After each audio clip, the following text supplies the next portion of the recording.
¿Habías que el libro del Apocalipsis contiene visiones tan intensas que han estremecido a creyentes durante siglos? Estas profecías no fueron escritas para provocar miedo sin propósito, sino para advertirnos con claridad sobre eventos que cambiarán el destino del mundo. En Apocalipsis 6 se lee caer sobre nosotros y escondos del rostro de aquel que está sentado en el trono y de la ira del Cordero, porque ha llegado el gran día de su ira. ¿Y quién podrá sostenerse en pie? Esta declaración no es solo aterradora. Es una revelación sobre el juicio venidero que nadie podrá evitar. Hoy exploraremos las 10 profecías más terroríficas del Apocalipsis. Aquellas que hablan de plagas, destrucción y juicio final. Te mostraremos cómo entenderlas a la luz de la Escritura y qué tienen para tu vida. Hoy estás listo para entender lo que Dios tiene reservado para ti. En lo profundo del último libro de la Biblia se encuentra una serie de visiones tan intensas que no solo estremecen el alma, sino que revelan la justicia, el poder y la gloria de Dios en su máxima expresión. Cuando Juan el apóstol fue arrebatado en el Espíritu y llevado al cielo, no imaginaba que vería el desenlace de la historia humana escrito en forma de símbolos vivientes, sellos que contenían el juicio, la redención y la restauración del mundo. El capítulo 6 del libro de Apocalipsis abre con una escena que ha sido interpretada y debatida durante siglos, pero cuyo significado esencial permanece claro. Dios no pasará por alto la maldad y todo lo oculto será revelado. Juan vio un rollo sellado con 7 sellos y nadie en el cielo ni en la tierra era digno de abrirlo excepto 1. Apocalipsis 5:5 nos dice: no llores, mira, el león de la tribu de Judá, la raíz de David, ha vencido para abrir el libro y sus 7 sellos. Esta afirmación marca un momento decisivo. Solo Cristo tiene la autoridad y la pureza para desplegar la historia final de la humanidad. Cada sello que se rompe libera una nueva etapa del divino. Una advertencia, un juicio, un recordatorio de que el reino de Dios no vendrá sin antes limpiar la tierra de toda injusticia. El primer sello revela al jinete del caballo blanco. Muchos lo han confundido con Cristo por su color y por llevar una corona, pero Apocalipsis 6:2 aclara que este jinete salió venciendo, y para vencer no trae paz verdadera, sino una falsa promesa de salvación. Representa el espíritu de engaño, de conquista disfrazada de luz. En 2 Tesalonicenses 2:10 se describe al inicuo cuya venida es por obra de Satanás, con gran poder y señales y prodigios mentirosos, y que engañarás. Primer juicio, la humanidad creyendo que se está salvando cuando en realidad se está hundiendo en una mentira colectiva. Este jinete encarna el sistema del anticristo que seduce con poder, control y apariencia de justicia, pero cuyo fin es el dominio espiritual a través del engaño. El segundo sello libera al jinete del caballo rojo, y con él viene la guerra. Juan escribe en Apocalipsis 6:4: y salió otro caballo bermejo, y al que lo montaba le fue dado quitar de la tierra la paz, y que se matasen unos a otros, y se le dio una gran espada. Este jinete no representa una batalla puntual, sino un espíritu global de violencia, conflicto y división. En el Evangelio de Mateo 2:46 Jesús ya lo había anunciado: oiréis de guerras y rumores de guerras. Mirad que no os turbéis, porque es necesario que todo esto acontezca, pero aún no es el fin. Lo que Juan ve es una manifestación intensificada de esta advertencia. La violencia no es una casualidad del mundo caído, sino una señal del juicio que se avecina. Hoy vemos como las guerras no solo son militares, sino también sociales, ideológicas y espirituales. Familias divididas, naciones enfrentadas, pueblos sumidos en odio, todo como parte de una descomposición que prepara el camino para lo que está por venir. El tercer sello revela al jinete del caballo negro, que representa el hambre. Apocalipsis 6:5 o 6 dice: y miré, y he aquí un caballo negro, y el que lo montaba tenía una balanza en la mano, y oí una voz que decía: 2 libras de trigo por 1 denario, y 6 libras de cebada por 1 denario, pero no dañes el aceite ni el vino. Aquí se muestra una economía rota, un sistema donde lo básico se vuelve inaccesible, donde unos pocos conservan el lujo mientras la mayoría muere de necesidad. El juicio de Dios se manifiesta también en la escasez provocada por la avaricia humana. No es solo una hambruna física, sino espiritual. Job 811 lo explica claramente: he aquí vienen días, dice el Señor Jehová, en los cuales enviaré hambre a la tierra, No hambre de pan ni sed de agua, sino de oír la palabra de Jehová cuando las naciones cierran sus oídos a Dios, también cierran las puertas a la provisión divina. Este jinete nos recuerda que si el mundo ha llegado a este punto, no es por falta de recursos, sino por la corrupción del corazón humano. El cuarto sello trae consigo al jinete del caballo amarillo, también conocido como el jinete de la muerte.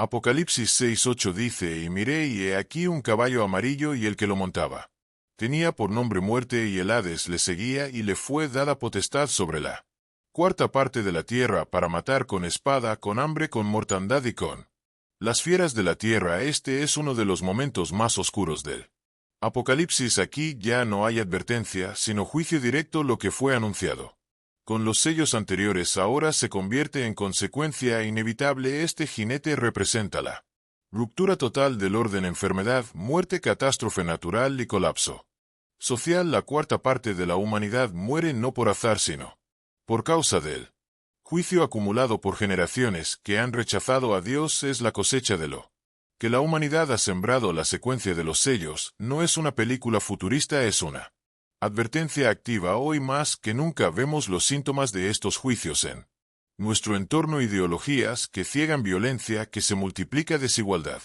extrema y una desconexión espiritual que hace que la gente muera sin esperanza.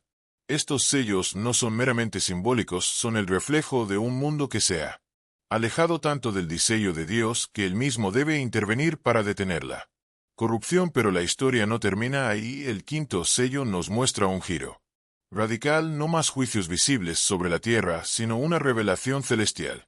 Apocalipsis 6:9-10 dice: Vi bajo el altar las almas de los que habían sido muertos por causa de la palabra de Dios y por el testimonio que tenían, y clamaban a gran voz diciendo: ¿Hasta cuándo, Señor santo y verdadero, no juzgas y vengas nuestra sangre en los que moran en la tierra? Estas almas representan a los mártires, a aquellos que han dado su vida por mantenerse fieles en medio de un mundo hostil. Aquí se expone una verdad crucial: el sufrimiento de los fieles no pasa desapercibido ante los ojos de Dios. Su justicia no es indiferente, solo es paciente. Romanos 12:19 nos recuerda: no os venguéis vosotros mismos, amados míos, sino dejad lugar a la ira de Dios, porque escrito está: mía es la venganza, yo pagaré, dice el Señor. Cada lágrima, cada pérdida por causa del Evangelio, será reivindicada. El sexto sello es quizás el más aterrador de todos hasta ahora. Es el momento donde el cielo mismo responde con señales cósmicas. Apocalipsis 6:1-14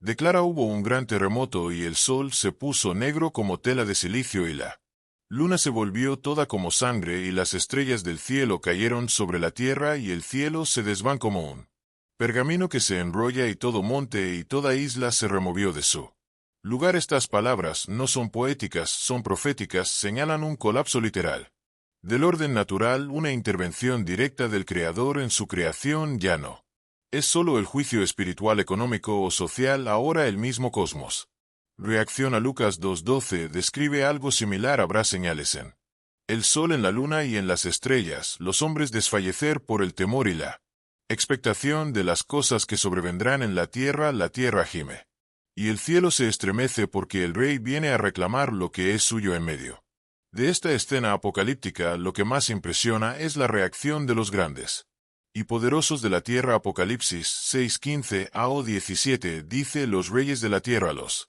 grandes, los ricos, los capitanes, los poderosos, y todo siervo y todo libre se escondieron en las cuevas, y decían a los montes y a las peñas: caed sobre nosotros, y escondedero y de la ira del Cordero. El temor no es por las catástrofes, sino por la presencia del Cordero. Esto confirma que el juicio no será solo físico, sino espiritual. Todos sabrán en ese día que Cristo es real, que su justicia es ineludible y que no hay escondite ante su gloria. Los primeros 6 sellos revelan que cada paso en la historia humana está bajo el control soberano de Dios. No hay caos fuera de su conocimiento ni evento que escape a su diseño. Lo que a nosotros nos parece confusión, para Él es cumplimiento. Cada jinete, cada voz, cada señal son instrumentos del plan eterno que llevará a la tierra al umbral de una nueva era, pero también son una oportunidad. Cada juicio es una llamada al arrepentimiento, cada catástrofe es una Invitación a volver a los pies de Cristo. Segunda de Pedro 3:9 lo dice con claridad.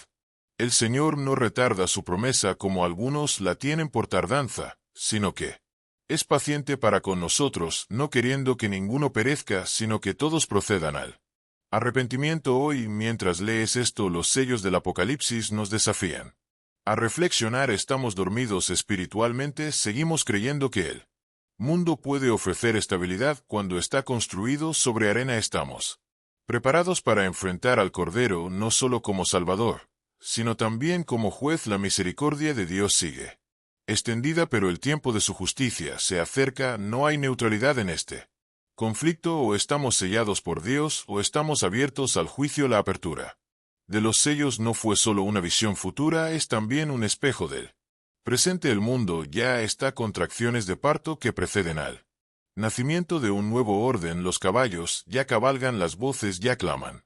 Las señales ya se manifiestan. Solo aquellos que escuchan la voz del Espíritu podrán discernirlos tiempos y prepararse, y tú estás listo para lo que viene. El silencio en el cielo no es una pausa casual, es un acto solemne que anuncia la magnitud de está a punto de ocurrir. Apocalipsis 8:1 declara: cuando abrió el séptimo sello se hizo silencio en el cielo como por media hora. Esa quietud no representa ausencia, sino contención. Los ejércitos celestiales, los ángeles, los ancianos, las criaturas vivientes, todos guardan silencio ante la revelación de una nueva etapa del juicio. Lo que sigue no será simplemente una continua, sino una intensificación de la voluntad divina expresada a través de señales que estremecerán los cielos y la tierra. Las trompetas no son instrumentos musicales, sino proclamas proféticas de un Dios que ya no advierte, sino que actúa con justicia absoluta. El ángel que aparece junto al altar con un incensario de oro no solo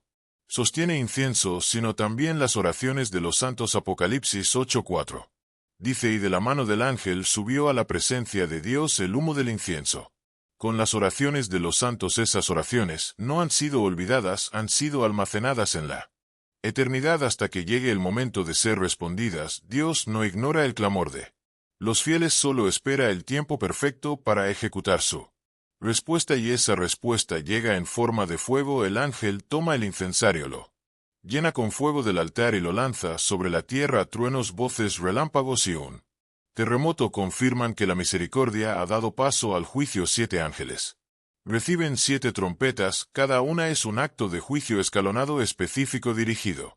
Inevitable. La primera trompeta se describe en Apocalipsis 8:7. El primer ángel tocó la trompeta y hubo granizo y fuego mezclados con sangre que fueron lanzados sobre la tierra y la tercera parte de los árboles se quemó, y se quemó toda la hierba verde. Esta escena revela el impacto directo de la justicia divina sobre la naturaleza. Dios, quien creó los árboles, la hierba y toda forma de vida vegetal como señal de provisión y belleza, ahora permite su destrucción parcial como testimonio de que la creación misma ha sido contaminada por el pecado del hombre. El granizo y el fuego mezclados con sangre no son fenómenos meteorológicos, son símbolos del juicio que alcanza lo físico, lo vital y lo cotidiano. El alimento, la sombra, el ecosistema, todo comienza a ser sacudido. La segunda trompeta lleva el juicio al mar. Apocalipsis 889 afirma: el segundo ángel tocó la trompeta y como una gran montaña ardiendo en fuego fue precipitada en el mar, y la tercera parte del mar se convirtió en sangre y murió la tercera parte de los seres vivientes que estaban en el mar, y la tercera parte de las naves fue destruida. El mar, símbolo de abundancia, comercio y viaje, se convierte en escenario de muerte. La montaña encendida representa una intervención trófica, quizás un juicio volcánico o cósmico, pero más allá de su manifestación natural es una señal espiritual. La vida marina muere y con ella una parte significativa de la cadena alimenticia del planeta. Las naves destruidas muestran la interrupción del comercio global, del transporte, de los movimientos que sostienen la economía y la supervivencia humana. Dios toca las aguas y con ellos sacude todo lo que el hombre ha considerado estable. La tercera trompeta alcanza los ríos y las fuentes de agua. Apocalipsis 8:10 o 11 nos revela: el tercer ángel tocó la trompeta y cayó del cielo una gran estrella ardiendo como una antorcha, y cayó sobre la tercera parte de los ríos y sobre las fuentes de las aguas, y el nombre de la Estrella es ajenjo y la tercera parte de las aguas se convirtió en ajenjo y muchos hombres murieron a causa de esas aguas porque se hicieron amargas lo que fluía para dar vida ahora fluye para provocar muerte la estrella que cae y contamina las fuentes. Simboliza un juicio que toca lo más íntimo de la supervivencia humana. El agua potable, el ajenjo, es conocido por su sabor amargo y sus efectos tóxicos en grandes dosis. La amargura del agua no es solo física, es también espiritual. Isaías 5:20 había advertido: ay de los que a lo malo dicen bueno y a lo bueno malo. Esta inversión moral se traduce aquí en un castigo literal. La humanidad que ha llamado dulzura a la amargura ahora bebe de las consecuencias de su confusión espiritual. Con la cuarta trompeta el juicio trasciende lo natural y toca lo celestial. Apocalipsis 8:8 a o 12 dice: el cuarto ángel tocó la trompeta y fue herida la tercera parte del sol y la tercera parte de la luna y la tercera parte de las estrellas, para que se oscureci la tercera parte de ellos y no hubiese luz en la tercera parte del día y asimismo de la noche. Esta no es una simple reducción de la luz, es una manifestación cósmica de desorden, una interrupción del ciclo CRE en Génesis, cuando Dios dijo sea la luz. La oscuridad parcial es símbolo de juicio parcial, pero también de un anuncio mayor. Jesús lo advirtió en Mateo 24:29: el sol se oscurecerá y la luna no dará su resplandor y las estrellas caerán del cielo. No se trata solo de fenómenos astronómicos, sino del desmoronamiento del orden visual del tiempo, del ritmo diario. El día se vuelve incompleto, la noche es más densa y con ello se elimina toda percepción de normalidad. La humanidad entra en un estado de desorientación absoluta, pero antes de que la quinta trompeta suene, una voz interrumpe el juicio. Apocalipsis 8:8 a o 13. Describe: y miré y oí un ángel volar por en medio del cielo diciendo a gran voz: ay, ay, ay de los que moran en la tierra a causa de los otros toques de trompeta que están para sonar. Los tres ángeles, el triple ay no es una simple expresión de dolor, es una alerta divina. Lo que ha ocurrido hasta ahora es grave, pero lo que viene es aún más aterrador. No hay respiro, no hay consuelo, solo advertencia. Dios en su justicia aún permite que se esque esta voz porque incluso en medio del juicio Él deja espacio para que el hombre reconozca su condición y se vuelva a Él, pero la mayoría no lo hará. La quinta trompeta libera una plaga sin precedente. Apocalipsis 9:13 revela: el quinto ángel tocó la trompeta y vio una estrella que cayó del cielo a la tierra y se le dio la llave del pozo del abismo. Y abrió el pozo del abismo y subió humo del pozo con como humo de un gran horno.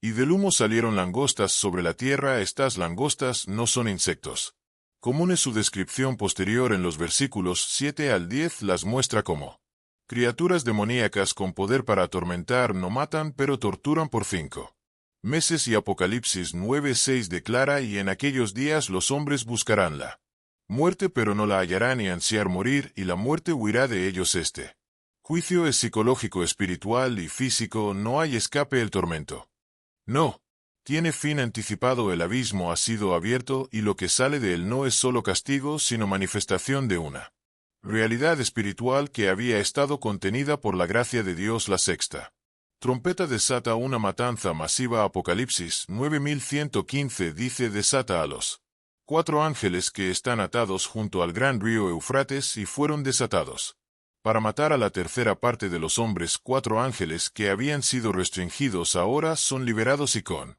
ellos un ejército de 200 millones que ejecuta juicio. Esta no es una guerra entre naciones, es una guerra espiritual con consecuencias físicas. El juicio ya no es solo advertencia ni tormento, es destrucción abierta. Una tercera parte de la humanidad muere y sin embargo lo más escalofriante aparece en Apocalipsis 9:20 a o 21: y los otros hombres que no fueron muertos no se arrepintieron de las obras de sus manos, ni se arrepintieron de sus homicidios, ni de sus hechicerías, ni de su fornicación, ni de sus hurtos. El juicio no quebranta los corazones endurecidos. La humanidad en su orgullo, en su idolatría, en su rebelión persiste en su camino aún después de haber presenciado el despliegue del poder de Dios. Las trompetas del juicio no son castigos aleatorios, son respuestas directas a la corrupción, a la injusticia, al rechazo persistente del llamado de Dios. Cada acto de juicio está medido, dirigido limitado en alcance pero devastador en impacto, y aún así el corazón humano permanece obstinado. Jeremías 17:9 nos lo advirtió. Engañoso es el corazón más que todas las cosas, y perverso, ¿quién lo conocerá él? Apocalipsis responde: solo Dios lo conoce, y por eso Él actúa con justicia perfecta. El mundo actual ya muestra sombras de estas profecías: la alteración climática, el colapso moral, la confusión espiritual, las guerras sin sentido, la degradación ambiental, el hambre y la violencia no son simples señales de deterioro social. Son prefigura del juicio que se avecina. La gracia aún contiene el juicio final, pero no lo elimina. Todo lo que fue revelado a Juan será cumplido, porque Apocalipsis no es una colección de símbolos abstractos, sino el mapa profético de la culminación del propósito eterno de Dios. Lo que hoy parece una advertencia distante, mañana puede ser una realidad inminente. Las trompetas anuncian la caída de todo lo que parecía indestructible: la tierra, el mar, los cielos, el agua, el cuerpo, la mente. Nada queda intacto. El juicio de Dios no es parcial ni superficial, es total, absoluto y justo, y frente a este juicio solo hay una salida: volver a aquel que aún hoy extiende su misericordia. Isaías 55:67 clama: buscad a Jehová mientras puede ser hallado, llamadle en tanto que está cercano. Deje el impío su camino y el hombre inicuo sus pensamientos. Mientras suene la trompeta de la gracia hay oportunidad, pero cuando suenen las trompetas del juicio, la única respuesta será caer de rodillas y reconocer que el Señor es Rey. El sonido de las trompetas cesa, pero la amenaza no desaparece. Lo que sigue no proviene del cielo, sino de la tierra. Una nueva figura emerge, no como juicio directo de Dios, sino como una manifestación del engaño más profundo que el enemigo ha logrado levantar contra la humanidad. Apocalipsis 13 describe con detalle el ascenso de dos bestias, una que surge del mar y otra que aparece de la tierra. Juntas forman una alianza siniestra cuyo objetivo no es solo gobernar, sino también controlar cada aspecto de la vida humana, incluyendo el alma. Es en este contexto que aparece una de las profecías más aterradoras del libro: la imposición de una marca, una señal externa de lealtad interna al sistema del anticristo. Esta marca no es un simple símbolo, es la consolidación de una decisión espiritual con consecuencias eternas. La primera bestia aparece en Apocalipsis 13:1 como una criatura con 10 cuernos y 7 cabezas. Similar a la visión de Daniel, representa un poder político, un sistema global que reúne fuerza militar, autoridad económica y control territorial. Su descripción no apunta a un solo hombre, sino a una estructura organizada que se manifiesta a través de un liderazgo visible. Apocalipsis 13:4 dice: y adoraron al dragón que había dado autoridad a la bestia, y adoraron a la bestia diciendo: ¿quién como la bestia, y quién podrá luchar contra ella? Esta adoración no es solo reverencia política, es rendición espiritual. Quienes siguen a la bestia no lo hacen solo por obligación, sino por convicción. Han abrazado una visión del mundo que excluye a Dios, que glorifica la autonomía humana y que ve al poder terrenal como la máxima expresión de salvación. La segunda bestia es presentada como un falso profeta. Apocalipsis 13:11 la describe: vi otra bestia que subía de la tierra y tenía 2 cuernos semejantes a los de un cordero, pero hablaba como dragón. Su apariencia es inofensiva, casi espiritual, como un cordero, pero su voz revela su habla como el dragón, símbolo de Satanás. Esta figura representa un poder religioso o ideológico que complementa el sistema político de la primera bestia. Su función no es gobernar directamente, sino inducir a la adoración del sistema establecido. Es el encargado de engañar, de legitimar lo ilegítimo, de disfrazar el mal con un manto de espiritualidad y compasión. Apocalipsis 13:14 afirma: engaña a los moradores de la tierra con las señales que se le ha permitido hacer el engaño. No será burdo, será sofisticado. El mundo no será obligado por la fuerza al principio, sino seducido por la persuasión. Es en este contexto que se introduce la marca. Apocalipsis 13:16-17 dice: y hacía que a todos, pequeños y grandes, ricos y pobres, libres y esclavos, se les pusiese una marca en la mano derecha o en la frente, y que ninguno pudiese comprar ni vender sino el que tuviese la marca o el nombre de la bestia o el número de su nombre. Esta profecía no es simbólica, es concreta. La marca será una condición para participar en la economía global, sin ella el acceso a bienes, servicios y derechos fundamentales será negado. No se trata solo de un símbolo visible, sino de una decisión invisible que determinará la alineación del alma. La mano representa las acciones, la frente los pensamientos, es decir, quienes reciban la marca estarán entregando su mente y su voluntad, su pensar y su actuar al sistema que ha sido levantado en rebelión directa contra Dios. El versículo siguiente añade: aquí hay sabiduría, el que tiene entendimiento cuente el número de la bestia, pues es número de hombre y su número es 666. El número 666 hectáreas ha sido motivo de especulación durante siglos, pero su significado central es claro: es el número del hombre repetido 3 veces como una trinidad falsa. Representa la exaltación del hombre por encima de Dios, la entronización de la carne. El sistema que reemplaza lo divino con lo humano no es un código oculto, es una advertencia directa. Todo lo que exalta al hombre como supremo, todo lo que suprime la voluntad de Dios en nombre del progreso, de la ciencia, del bienestar, de la paz aparente, todo eso prepara el camino para esta marca. La marca de la bestia será impuesta mediante presión social, económica y espiritual. No será presentada como algo maligno, al contrario, será promovida como una solución, una medida necesaria, un paso hacia la estabilidad mundial, pero su esencia será una renuncia abierta a la soberanía de Dios. En Mateo 6:24 Jesús declaró: ninguno puede servir a dos señores. Esta marca exige lealtad absoluta y por eso representa una traición espiritual irreversible. Recibirla es más que un acto administrativo, es un pacto con el espíritu del anticristo, es decir, yo rechazo a Dios y acepto al mundo como mi autoridad final. En Apocalipsis 14:9-10 se describe la consecuencia final para quienes reciben la marca: si alguno adora a la bestia y a su imagen y recibe la marca en su frente o en su mano, él también beberá del vino de la ira de Dios. Este castigo no es simbólico, es literal, eterno, definitivo. Dios no ignora la rebelión consciente. La marca no será recibida por accidente, será aceptada voluntariamente.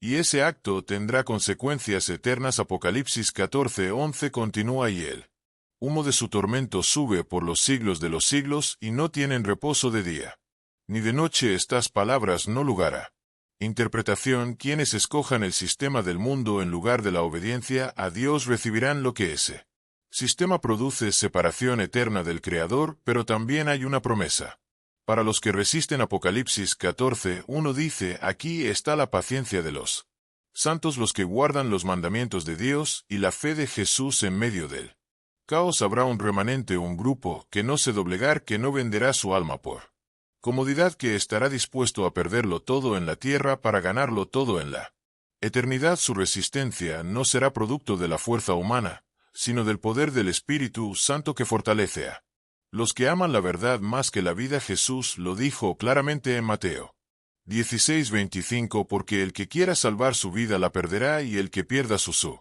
vida por causa de mí la hallará. En los tiempos del fin esta verdad será la línea divisoria entre los sellados por Dios y los marcados por la bestia. El contraste entre la marca de la bestia y el sello de Dios es esencial. En Apocalipsis 7:3 un ángel clama: no hagáis daño a la tierra, ni al mar, ni a los árboles, hasta que hayamos sellado en sus frentes a los siervos de nuestro Dios. Mientras el sistema del anticristo marca para esclavizar, Dios sella para proteger. El sello de Dios no es visible, pero es real, es el testimonio del Espíritu Santo en los corazones de los fieles, es la evidencia de una vida rendida a la voluntad divina, es la garantía de pertenencia al reino que no será sacudido. Hebreos 12:28 lo afirma.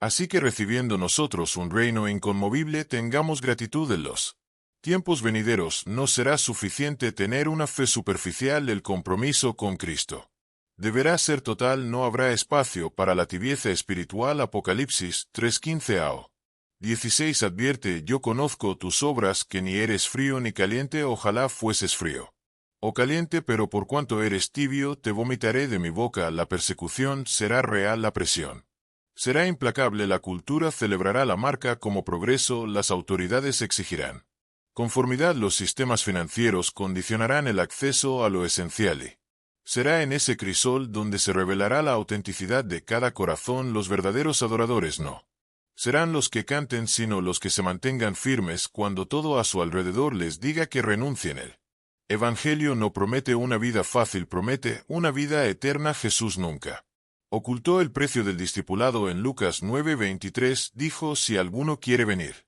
en pos de mí, niéguese a sí mismo, tome su cruz cada día y sígame. La cruz será más literal que nunca en los días del anticristo, y sin embargo la gloria venidera sobrepasará todo sufrimiento presente. Romanos 8:18 lo confirma: pues tengo por cierto que las del tiempo presente no son comparables con la gloria venidera que en nosotros ha de manifestarse. Esa gloria es la que sostiene al remanente. No miran lo que se ve sino lo eterno, no se rinden a la presión del momento porque han sido marcados por Dios desde la eternidad. La marca de la bestia no es un evento aislado, es la culminación de una cultura de rebeldía, de un sistema que ha ido desplazando progresivamente a Dios. De cada esfera de la vida, lo que comenzó como indiferencia se transformó en rechazo, y lo que fue rechazo se convertirá en oposición abierta, pero al final no será el poder del sistema lo que defina el destino de los hombres, sino su respuesta al llamado de Dios. Apocalipsis 22:11 declara: el que es injusto sea injusto todavía, y el que es inmundo sea inmundo todavía, y el que es justo practique la justicia todavía, y el que es santo santifíquese todavía. El tiempo de las decisiones superficiales ha terminado. Cada elección será definitiva, cada alma será posicionada para la eternidad. A medida que se acerca el tiempo del fin, el discernimiento espiritual se vuelve una necesidad vital. La verdad no será popular, la fidelidad no será reconocida por el mundo, pero será honrada por el cielo. La manombre, esta profecía no es simbólica, es concreta. La marca será una condición para participar en la economía global. Sin ella el acceso a bienes, servicios y derechos fundamentales será negado. No se trata solo de un símbolo visible, sino de una decisión invisible que determinará la alineación del alma. La mano representa las acciones, la frente los pensamientos, es decir, quienes reciban la marca estarán entregando su mente y su voluntad, su pensar y su actuar al sistema que ha sido levantado en rebelión directa contra Dios. El versículo siguiente añade: aquí hay sabiduría, el que tiene entendimiento cuente el número de la bestia, pues es número de hombre y su número es 666. El número 666 hectáreas ha sido motivo de especulación durante siglos, pero su significado central es claro: es el número del hombre repetido 3 veces como una trinidad falsa. Representa la exaltación del hombre por encima de Dios, la entronización de la carne. El sistema que reemplaza lo divino con lo humano no es un código oculto, es una advertencia directa. Todo lo que exalta al hombre como supremo, todo lo que suprime la voluntad de Dios en nombre del progreso, de la ciencia, del bienestar, de la paz aparente, todo eso prepara el camino para esta marca. La marca de la bestia será impuesta mediante presión social, económica y espiritual. No será presentada como algo maligno, al contrario, será promovida como una solución, una medida necesaria, un paso hacia la estabilidad mundial, pero su esencia será una renuncia abierta a la soberanía de Dios. En Mateo 6:24 Jesús declaró: ninguno puede servir a dos señores. Esta marca exige lealtad absoluta y por eso representa una traición espiritual irreversible. Recibirla es más que un acto administrativo, es un pacto con el espíritu del anticristo, es decir, yo rechazo a Dios y acepto al mundo como mi autoridad final. En Apocalipsis 14:9-10 se describe la consecuencia final para quienes reciben la marca: si alguno adora a la bestia y a su imagen y recibe la marca en su frente o en su mano, él también beberá del vino de la ira de Dios. Este castigo no es simbólico, es literal, eterno, definitivo. Dios no ignora la rebelión consciente. La marca no será recibida por accidente, será aceptada voluntariamente.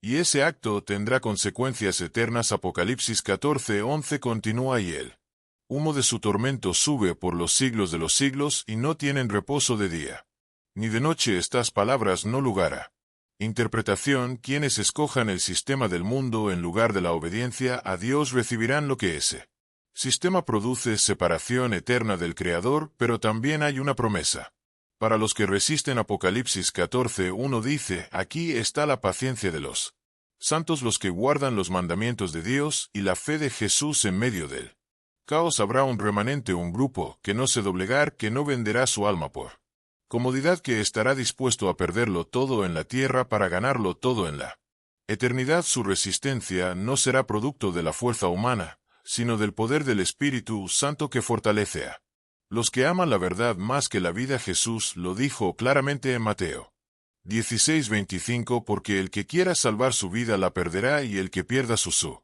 vida por causa de mí la hallará. En los tiempos del fin esta verdad será la línea divisoria entre los sellados por Dios y los marcados por la bestia. El contraste entre la marca de la bestia y el sello de Dios es esencial en Apocalipsis 7:3. Un ángel clama: no hagáis daño a la tierra, ni al mar, ni a los árboles, hasta que hayamos sellado en sus frentes a los siervos de nuestro Dios. Mientras el sistema del Anticristo marca para esclavizar, Dios sella para proteger. El sello de Dios no es visible, pero es real. Es el testimonio del Espíritu Santo en los corazones de los fieles. Es la evidencia de una vida rendida a la voluntad divina. Es la garantía de pertenencia al reino que no será sacudido. Hebreos 12:28 lo afirma.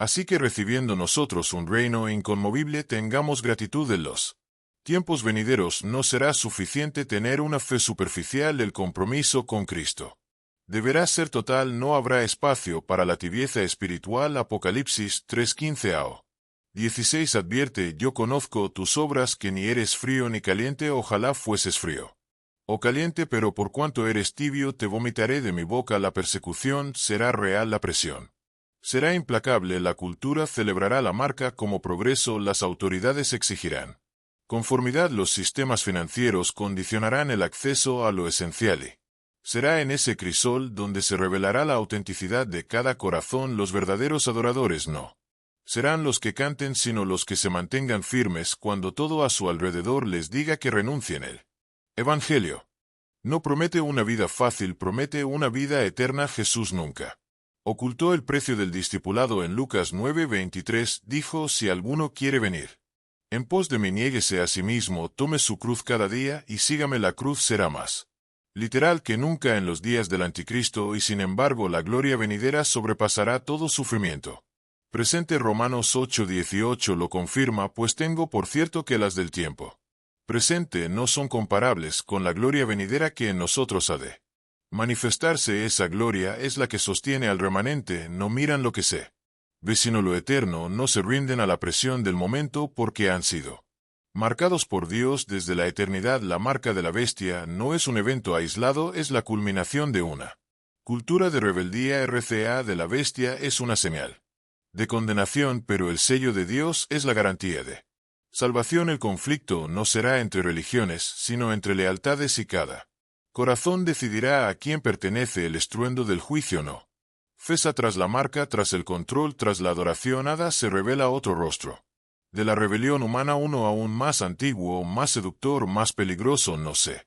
presenta con cuernos ni con violencia explícita, sino con belleza, lujos, poder y aparente estabilidad. En las visiones de Juan, lo que emerge ahora no es una bestia, sino una mujer, una figura que cabalga sobre la bestia, vestida con púrpura y escarlata, adornada con piedras precios, con una copa en la mano y con un nombre que esconde más de lo que muestra. Babilonia, la grande madre de las rameras y de las abominaciones de la tierra. No es una ciudad cualquiera, es un sistema, una ideología, una estructura espiritual camuflada de esplendor. El Apocalipsis le dedica 2 capítulos enteros, porque su caída representa más que el colapso de una entidad. Es la sentencia sobre todo lo que el mundo ha construido sin Dios.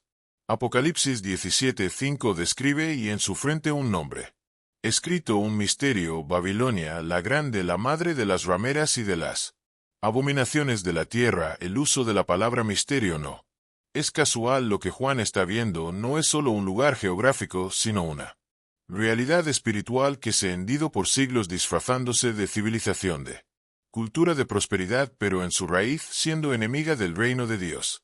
Babilonia representa todo aquello que se levanta en oposición a los santos. Es el reflejo de un sistema que seduce a las naciones, que comercia con el alma de los hombres, que convierte lo sagrado en mercancía y que sustituye la verdad por un espejismo atractivo pero destructivo. Apocalipsis 17:2 añade que los reyes de La tierra han fornicado con ella y los moradores de la tierra se han embriagado. Con el vino de su fornicación el lenguaje profético no habla de inmoralidad física sino de idolatría espiritual. Fornicar con Babilonia significa entregarse a sus valores. Adoptar su sistema, vender la verdad por comodidad, seguridad, famao. Riqueza. Esta ciudad no conquista por la fuerza sino por él. Deseo. Su copa está llena de placeres efímeros, de promesas vacías, de alianzas corruptas. Quien bebe de ella pierde el discernimiento, se embriaga, se adormece. Se olvida de su identidad espiritual y queda atrapado en una red invisible de dependencia y sumisión. Juan es llevado en el espíritu al desierto para verla, no a un palacio, no a un trono, sino a un lugar árido. Allí se revela su verdadera naturaleza. Aunque por fuera está vestida de riqueza, por dentro está llena de inmundicia y de la sangre de los mártires. Apocalipsis 17:6 lo dice con claridad. Y a la mujer ebria de la sangre de los santos y de la sangre de los mártires de Jesús. No se trata solo de corrupción, sino de persecución.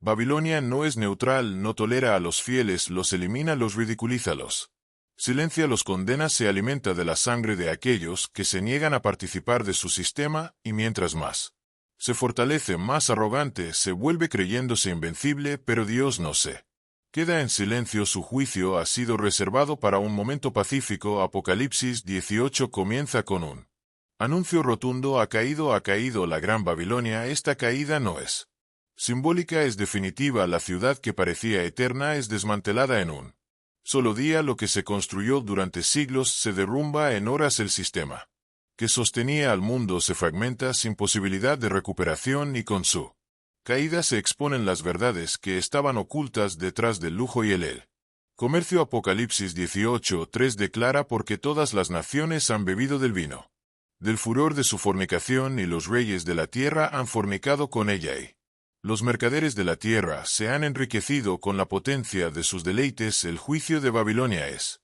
también el juicio sobre las naciones que se asociaron con ella, sobre los líderes que vendieron principios por poder, sobre los comerciantes que valoraron más el que la justicia. El juicio es severo, pero también justo. Babilonia recibe exactamente lo que sembró. Apocalipsis 18:7 dice: cuanto ella se glorificó y vivió en deleites, tanto dadle de tormento y llanto. El corazón orgulloso de este sistema será humillado. Lo que era motivo de celebración se convierte en causa de lamento. Los mercaderes lloran, los capitanes de barcos observan desde lejos, temerosos de acercarse al humo de su incendio. Nadie puede detener su caída, nadie puede rescatarla. Su condena es definitiva porque su corrupción era profunda, su esplendor ocultaba violencia. Su poder estaba edificado sobre el sufrimiento de los justos, y su grandeza era una fachada para encubrir su enemistad con Dios. En medio de la destrucción, una voz del cielo clama con urgencia. Apocalipsis 18:4 advierte: salid de ella, pueblo mío, para que no seáis partícipes de sus pecados ni recibáis parte de sus plagas. Este llamado no es físico, es espiritual. Dios no pide simplemente alejarse de una ciudad, sino de un sistema, de un estilo de vida, de una manera de pensar que normaliza el pecado y ridiculiza la santidad. Salir de Babilonia es toda alianza con aquello que contamina el alma, es rechazar lo que el mundo llama éxito, pero que Dios llama idolatría. Es renunciar al confort que exige el silencio frente a la injusticia. Es vivir una fe que no se doblega ante la presión del entorno. Esta separación no será fácil porque Babilonia está entretejida en todos los niveles de la sociedad, en la economía, en el entretenimiento, en la política, en la religión. Ha extendido sus raíces en cada esfera, disfrazando sus intenciones con palabras como inclusión, progreso, libertad, pero detrás de esos discursos se esconde una hostilidad abierta a todo lo que lleva el nombre de Cristo. Y por eso el juicio no es solo necesario, es inevitable, porque Dios no permitirá que su pueblo permanezca esclavizado a un sistema que lo niega, lo degrada y lo persigue. Apocalipsis 18:23 describe una escena de silencio total. Luz de lámpara no alumbrará más en ti, ni voz de esposo y de esposa se oirá más en ti. Lo que fue centro de comercio, de arte, de celebración, queda en ruinas, porque tus mercaderes eran los grandes de la tierra, pues por tus hechicerías fueron engañadas todas las naciones. La palabra hechicería aquí no se refiere a brujería como práctica aislada, sino a manipulación, a control Mental a seducción espiritual. Babilonia engañó a las naciones no con violencia, sino con seducción, y ese engaño la hace responsable. Su juicio es proporcional a su influencia. En medio de este colapso, la justicia de Dios brilla con más claridad que nunca, porque aunque Babilonia cae, el reino permanece, y esa es la verdadera esperanza para los fieles, que mientras el sistema del mundo se derrumba, el gobierno de Cristo se establece. Mientras el lujo corrupto es consumido por fuego, la pureza del Cordero se manifiesta en su pueblo. Apocalipsis 19 inicia con un cántico de victoria. Aleluya, salvación y honra y gloria y poder son del Señor Dios nuestro, porque sus juicios son verdaderos y justos, pues ha juzgado a la gran. La caída de Babilonia no es el final, es la transición hacia la restauración, es la limpieza previa al establecimiento del reino eterno. Todo lo que se levanta contra Dios, por más poderoso que parezca, será derribado. Esta es la lección central de la profecía sobre Babilonia. No importa cuán grande sea su alcance ni cuán profunda su influencia, si está sobre el engaño caerá, si está fundamentado en la injusticia será destruido, si se opone a la santidad, será juzgado, porque Dios no comparte su gloria, no tolera la corrupción disfrazada de virtud, no permite que el pecado gobierne para siempre. El juicio de Babilonia es una advertencia para todas las generaciones, es un espejo donde cada nación, cada gobierno, cada sistema económico y cada iglesia debe mirarse. Se está alineando con los valores del reino o con las seducciones de la gran. Está promoviendo la verdad o disfrazando el error. Está guiando a la gente hacia la adoración genuina o hacia la complacencia espiritual. Estas preguntas no pueden ignorarse, porque el juicio ya está escrito, y cada uno decidirá si será parte de los que lamentan su caída o de los que celebran la justicia de Dios. La fidelidad no consiste en sobrevivir dentro de Babilonia, sino en salir de ella, en resistir su influencia, en vivir en santidad en medio de un mundo que aplaude lo contrario. Esta es la esencia del llamado del Cordero, un llamado a mantenerse puro, separado, enfocado. No se trata de huir del mundo, sino de no permitir que el mundo habite en el corazón, porque quienes pertenecen al reino no negocian con la oscuridad, no venden su lealtad por promesas pasajeras, no cambian la eternidad por el aplauso temporal. El mensaje es claro: Babilonia caerá, no hay duda. La única decisión que queda es si caerás con ella o permanecerás en pie con Cristo, porque aunque la ciudad se consuma, el Cordero reinará, y aquellos que hayan rechazado su copa heredarán su reino. Después de la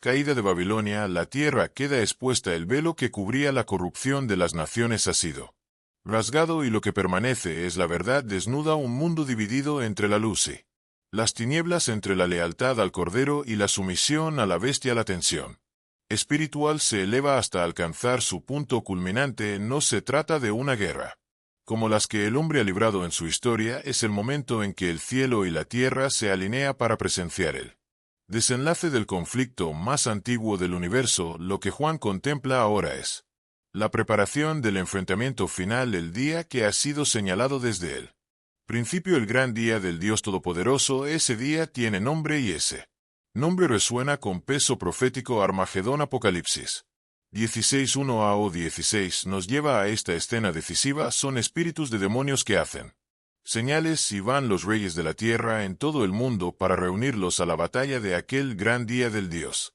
Todopoderoso, y los reunió en el lugar que en hebreo se llama Armagedón. Esta no es una guerra entre naciones, simplemente es una guerra entre reinos: el reino de Dios contra el reino de la rebelión, los ejércitos de la bestia. El falso profeta y el dragón se alinean no solo en el ámbito físico, sino en el espiritual. El Armagedón es el punto de convergencia de todos los sistemas, ideologías y poderes que han resistido a Dios desde la caída del hombre. Es la expresión última de la resistencia humana y demoníaca contra el gobierno de Cristo. Pero la batalla no comienza en la tierra, su preparación está en el cielo. Antes de que las armas sean alzadas, los cielos se abren, y con ese acto Dios revela quién es el verdadero guerrero. Apocalipsis 19:1 a o 13 lo describe con una majestuosidad que eclipsa cualquier imagen bélica terrenal. Entonces vi el cielo abierto, y he aquí un caballo blanco, y el que lo montaba se llamaba Fiel y Verdadero. Sus ojos eran como llama de fuego. Estaba vestido de una ropa teñida en sangre, y su nombre es el Verbo de Dios. No es un ángel, no es un profeta, no es una figura simbólica, es Cristo mismo Él. Hijo de Dios que regresa, no como el siervo sufriente, sino como el Rey. Conquistador, su vestidura manchada en sangre no es señal de derrota sino de juicio. La sangre que lleva es la de sus enemigos y su espada no es de acero sino de palabra, porque no necesita de armas humanas para vencer su autoridad. Es suficiente el texto.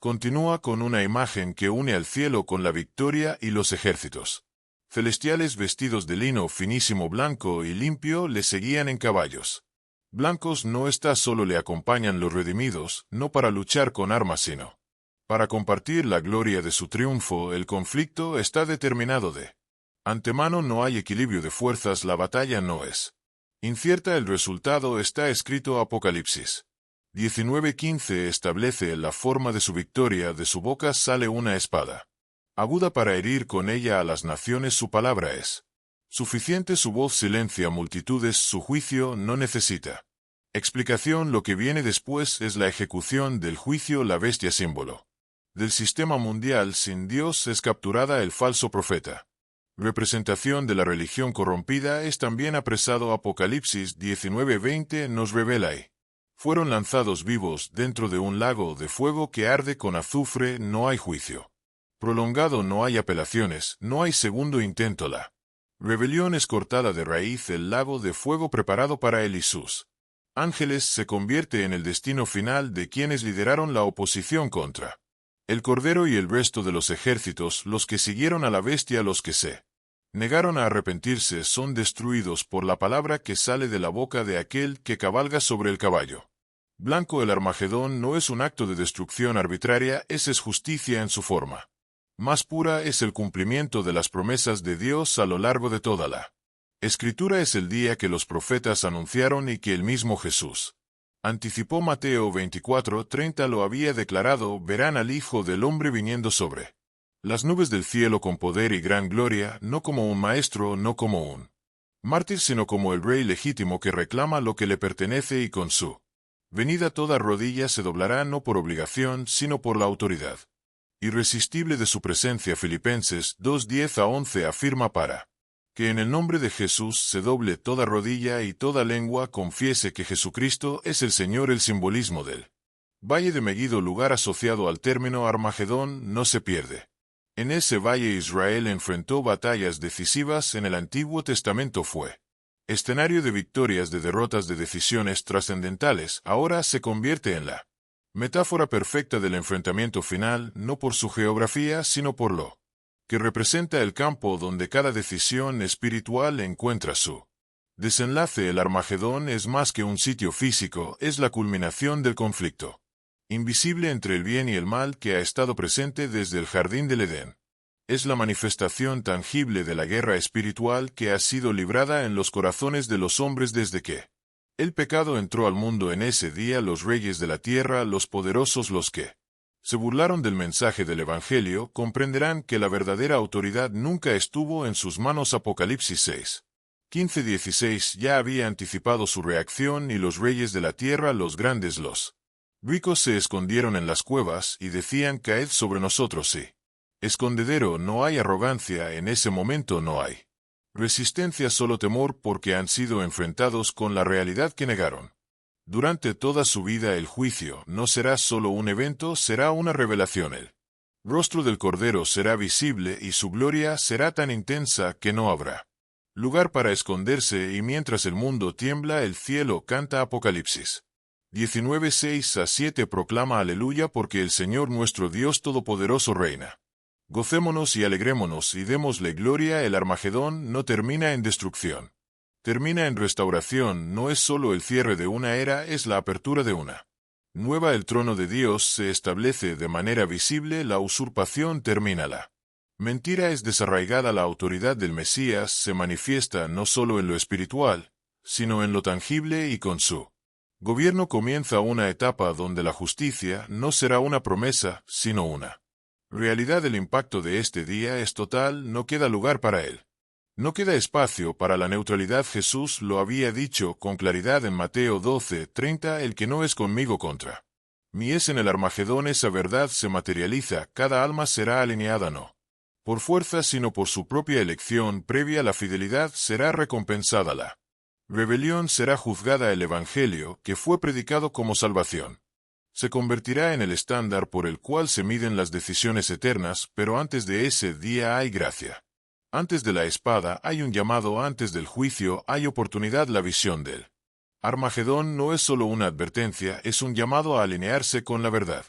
Antes de que sea tarde, 2 de Corintios 6:2 lo recuerda: he aquí ahora el tiempo aceptable, he aquí ahora el día de salvación. La profecía no fue dada para entretener la curiosidad, sino para despertar el corazón. Cada palabra escrita en Apocalipsis es una invitación a decidir, porque la guerra final se gana antes de que empiece en el lugar secreto donde el alma se rinde ante Cristo y reconoce su necesidad de redención. El Armagedón es inevitable, está escrito.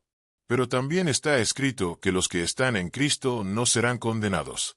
Romanos 8:1 afirma: ahora pues ninguna condenación hay para los que están en Cristo Jesús. Esa es la seguridad de los que han sido lavados por la sangre del Cordero. Que aunque el mundo se desmorone, ellos permanecerán, no por su fuerza, sino por su fe, no por sus obras, sino por la gracia que los cubierto. El Rey viene no en silencio, sino con voz de mando, no como cordero, sino como león, no para ser crucificado, sino para reinar, y su venida será repentina, gloriosa e incontestable, como un relámpago que atraviesa el cielo, como un fuego que consume todo lo falso. Y cuando Él venga, no habrá más preguntas, solo respuestas; no habrá más debate, solo verdad; no habrá más oportunidad, solo el resultado eterno de lo que cada alma decidió creer. Después del Armagedón el escenario se transforma, no queda confusión ni disputa. Ha llegado el momento más solemne de toda la historia de la humanidad, el juicio final. Juan escribe en Apocalipsis 21: y vi un gran trono blanco, y al que estaba sentado en el de delante, del cual huyeron la tierra y el cielo. Ninguna criatura puede resistir la pureza de ese trono. Todo lo corrupto, todo lo escondido, todo lo que fue ignorado o justificado, ahora es expuesto bajo la mirada santa de aquel que juzga con justicia. No hay espacio para el engaño ni para las apariencias, solo verdad. Apocalipsis 21 continúa: y los muertos fueron juzgados por las cosas que estaban escritas en los libros, según sus obras. Cada palabra, cada acción, cada omisión, todo está registrado. El libro de la vida es abierto, y solo quienes estén inscritos en él heredarán la eternidad con Dios. El resto será separado para siempre. Esta escena no está cargada de emoción humana, sino de verdad divina. No habrá apelaciones, porque el juicio será perfecto. Lo que está en juego no es una recompensa terrenal, sino el destino eterno del alma. Apocalipsis 20:15 lo afirma sin matices: y el que no se halló inscrito en el libro de la vida fue lanzado al lago de fuego. Este es el final del pecado, del orgullo, de la rebelión, pero también es el inicio de una eternidad para los redimidos. La justicia de Dios no puede ser burlada, y en este día cada rodilla se doblará. El juicio del trono blanco no es una advertencia vacía, es la confirmación de que Dios cumple lo que promete, y la promesa es clara: solo los que han sido lavados por la sangre del Cordero entrarán en su reino. El Apocalipsis no fue escrito para satisfacer la curiosidad profética, sino para despertar corazones dormidos. Sus visiones no son fantasía ni metáforas que pueden ignorarse, son realidades futuras que revelan lo que ocurrirá con aquellos que decidan vivir lejos de la voluntad de Dios. Sin embargo, detrás de cada juicio, cada señal y cada palabra de advertencia hay una verdad que arde con más intensidad que todo el fuego descrito. Dios no pierde el control ni por un segundo, ni en el caos más profundo, ni en el conflicto más violento, ni en el silencio previo al juicio. Él sigue siendo soberano mientras el mundo se prepara para lo que parece el desenlace inevitable. Los cielos no se llenan de temor, sino de propósito, porque cada profecía ha sido escrita con precisión divina. Cada trompeta, cada sello, cada copa derramada no tiene otro fin que conducirnos a una decisión: ¿a quién perteneces? Esa es la pregunta que el Apocalipsis no deja de repetir, aunque no lo diga con palabras, lo grita con imágenes, lo clama con voces, desde el cielo lo graba en cada escena de gloria y de juicio. Esta no es solo la historia del fin del mundo, es el retrato del destino que cada alma elige ahora mismo en el silencio de su conciencia. No hay neutralidad en los tiempos finales. El Cordero no vendrá buscando miembros de Religiones o asistentes a congregaciones vendrá por aquellos cuyo corazón haya sido sellado por su verdad, por aquellos que aún sin ver decidieron creer. El libro del Apocalipsis no termina en tragedia, termina en restauración, pero solo para quienes estén del lado correcto. Cuando el cielo se abra, no te conformes con saber lo que viene, vive de tal forma que cuando llegue estés listo, porque el fin no será el final para todos. Para los que han creído será el comienzo de algo eterno, perfecto e indestructible. Esa es la verdadera esperanza, y esa esperanza aún está al alcance hoy. Ahora, suscríbete al canal y deja tu me gusta.